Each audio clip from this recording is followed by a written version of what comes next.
actually still in the process of getting back.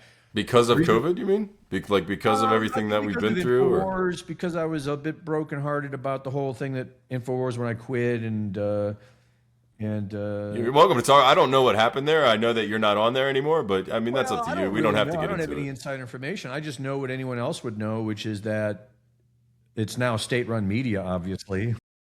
If you can't, I mean, that's what Owen says. Did you say that too? I mean, well, I mean, he's best basically through a lot more than I did. Like I probably quit a year before he did. But I mean, you were interviewed by Alex. I've seen you on there. You were a host of the hour. And I got nothing bad to say about Alex. Alex was actually the best boss I ever had because, I pretty much can't stand any boss. I've had a lot of jobs. It would be difficult for me to sit down and tell you all the bosses I've had, but all the jobs I've had. I do know that I never liked a boss. You don't get it. You don't get a job for the boss. You get a job for the money. That's right. I've worked for friends that suddenly I didn't like them anymore just because they were telling me what to do and stuff. But that's why with Alex, I don't think ever really told me what to do, which is strange because most people, Owen has a different story.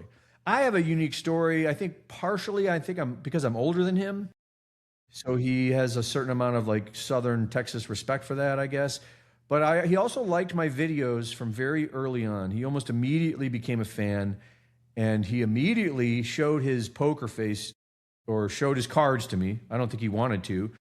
And it was clear to me early on that he saw value in my video reports. And the person in me, that young man who had that experience at 5 years old, who sees the world a certain way, I saw that immediately as an opportunity. So I was like, oh, okay, I have an opportunity with this employer. I have a lot of leeway.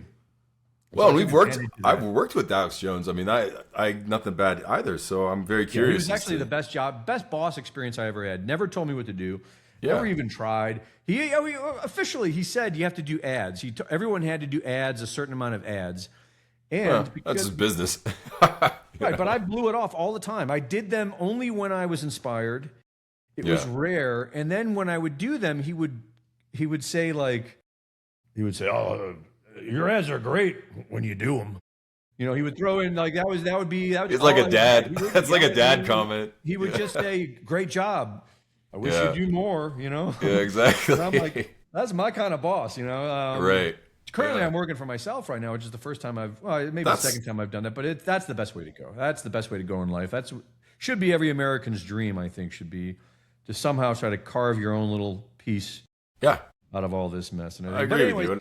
What bothered me was, Alex said on air, he said that his whole family's been deep state for generations and they're good deep state. And there's a good deep state and there's a bad deep state.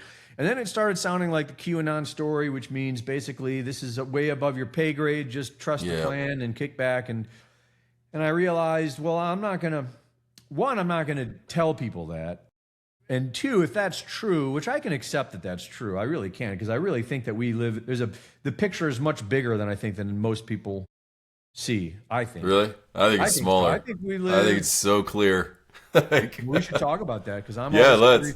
That's one of my favorite things to do personally is just sort of pontificate and speculate and try to figure out what the hell's going on. And that's been my favorite thing since I was a kid because let's do it. A weird experience to have, and then you want to be like, well, what the fuck? Well, that